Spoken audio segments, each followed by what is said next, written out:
Сәлем достар, сұлулығымен талайдың таңдайын қақтырған түрік актрисасы Жансу Дере жайлы видео дайындауымды сұраған екенсіздер. Ол өмір ызғары телехикаясында Асияның рөлін сомдайды.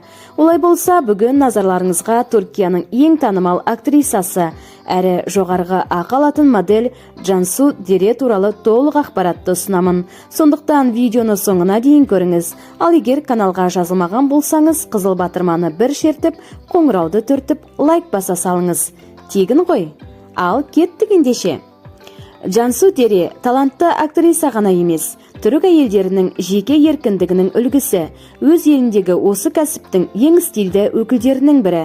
Сұлулық жанкүйерлері оны L'Oréal Париж брендінің бет бейнесі болған алғашқы түрік әйелі ретінде біледі. Балалық және жастық шағы. Актрисаның балалық шағы туралы мәлімет аз. Ол 1980 жылы 14 қазанда Анкара қаласында дүниеге келген. Әкесі кәсіпкер, ал анасы мектепте мұғалім болып жұмыс істеген. Өзінен кейінгі інісі бар. Ол дүниеге келген соң көп ұзамай отбасы Измирге қоныс аударады. Жансу мектепті сонда аяқтайды. Бала күнінде балет өнеріне және тарих пәніне қатты қызығатын. Алайда балет болсам деген арманы орындалған жоқ. Стамбул университетінің археология факультетіне оқуға түседі.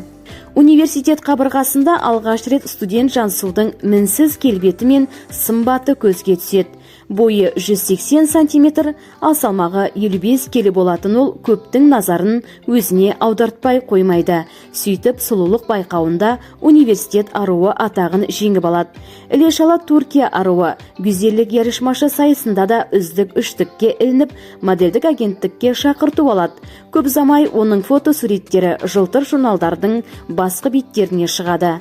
Милан, Париж қалаларында өткен сұлулық сән апталығында өнер көрсетіп, әйгілі дизайнерлермен жұмыс істейді. Аз уақыттың ішінде Түркиядағы ең жоғарғы ақы төленетін модель мәртебесіне ие болады. Фильмографиясы. 2002 жылы Жансудың кинодағы алғашқы қадамы басталды. Актриса ретіндегі мансабын Сумерке телехикаясындағы кіші рөлден бастайды. Одан кейін Метро сарайы комедиялық фильміне түседі. Көрші екі отбасының өмірін баяндайтын Күзгі от сериалындағы психологиялық күйзеліске ұшыраған қыздың бейнесінің арқасында режиссерлер Жансуды сұлу әйел ретінде ғана емес, актерлік шеберлігі шыңдалған талантты актриса ретінде айта бастайды. Осыдан кейін фильмдер мен сериалдарға басты рөлдерге шақырту алады. Алғаш рет басты рөлді мелодрамалық Сыйла үйге қайту сериалында сомдады. Бұл сериалда Жансудың жұбы Түркияның үздік ер моделі Мехмет Акиф Алакурт болды. 2 жыл бойы көрермендер сүйікті кейіпкерлерінің махаббат хикаясын тамашалады. Сериал Жансуды жұлдызға айналдырды. Картинаның соңында сахнадан өмірде басты рөлдерді орындаушылар арасында романтикалық қарым-қатынас болуы мүмкін деген болжамдар айтылды. Осы түсірілім кезінде Жансу түрік мемлекеттілігінің қалыптасу кезеңдері туралы соңғы Османлы Яндым Али тарихи драмасындағы басты рөлге шақырту алады. Оның актерлік мансабындағы сәттілік әкелген келесі рөлі Ащы махаббат фильміндегі соқыр қыздың бейнесі болды. Сериал 2009 жылы елдегі ең жоғарғы рейтингті көрсетті. 4-ші бірлескен Эзел фильмі үшін Жансу Исмаилджан Television Awards 2010 номинациясына ие болды. Сериалдағы Эйшан бейнесін сомдау арқылы бірден елдегі бірқатар жетекші актрисалардың қатарына қосылды.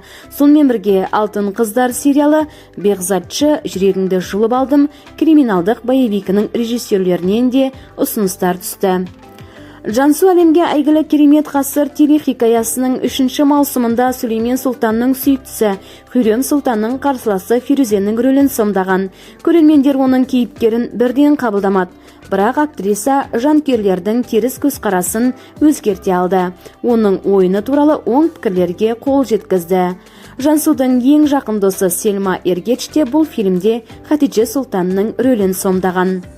Қысқа үзілістен кейін түрік актрисасы Ана деп аталатын сериалда басты рөлде ойнайды. Жапон фильмінің ремейкі болып табылатын бұл сериалда өз отбасында қорлық көрген кішкентай қыздың өмірі баяндалады. Жансу сол қыздың ұстазы Зейнептің рөлін керемет сомдайды. Үнемі аш үсті басты таяқтан көгеріп жүретін Түкченің тағдырына араласуды ұйғарады. Сөйтіп қызды қала сыртына алып қашып кетеді. 2018 жылы «Личность», яғни «Тұлға» атты фильмге, содан соң «Ферхат пен Шырын», ал 2020 жылы «Садақатсыз» сериалында бас рөлдерді ойнайды. Аталмыш сериал Қазақстан ұлттық арнасында «Өмір ызғары» атауымен көрсетіліп жатыр. Телехикая өз елінде жоғарғы рейтингке ие, қазақстандықтардың да көңілінен шыққан сияқты. Актрисаның жеке өміріне тоқталатын болсақ, Жансу жеке өмірі туралы айтуды ұнатпайды, бәрін құпия ұстайды және адамдарды жұлдыз өмірінің жеке мәліметтері қызықтырмайды деп санайды.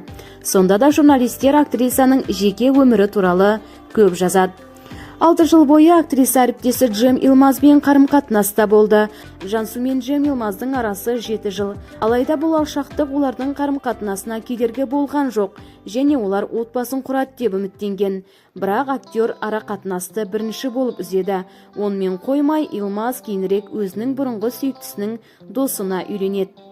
Сағынышын сейілту үшін Жансу Кенан Имирзағұлмен қарым-қатынасты бастайды. Алайда бұл қарым-қатынас ұзаққа созылған жоқ. Сонымен қатар әріптестері Энген Өзтүрк пен Ибрахим Челиколмен кездескен деген қауесет бар. Жансу бағындырған елдердің тізімінде Догус Медиа Групптың бас директоры Джем Айдын да бар. Сыбыстарға қарағанда ол актрисаға «Керемет ғасыр» телехикаясында рөл алуға көмектескен. Жансу сериалға түсті, ал Айдын басқаға үйленді. Әйгілі сериал Фируза мен Сүлейменнің, дәлірек айтсақ, Жансу мен Халид Эргенчтің шынайы өмірдегі романтикасы туралы қауесет тудырды. Алайда актриса киномен өмірді араластырмайтынына сендіруге асықты. Халидтің әйелі қызды жақтап, Жансудың өзіне қарындасы сияқты екенін, әрине басқалардың күйеуін тартып алмайтынын айтты. Жеке қызығушылықтары туралы айтатын болсақ, Жансу аяқ киімге әуес, бар ақшасын жұмсауға дайын. Актриса Хельмут Ланг, Прада және Джон Галлианоның киімдерін жақсы көреді. Ол Мелисса Сезен мен Кейт Бланшетті стиль икондар деп санайды.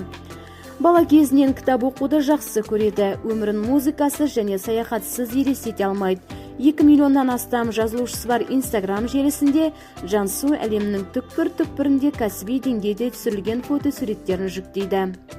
Достар, бүгінгі видео осымен тәмам. Әдеттегідей сіздермен болған Әсем ТВ арнасының жүргізушісі Әсем Жұмалиева. Келесі кездескенше аман сау болыңыздар. Ал сіздерге Жансу Деренің қай рөлі көбірек ұнайды? Комментарий қалдырып кетіңіздер.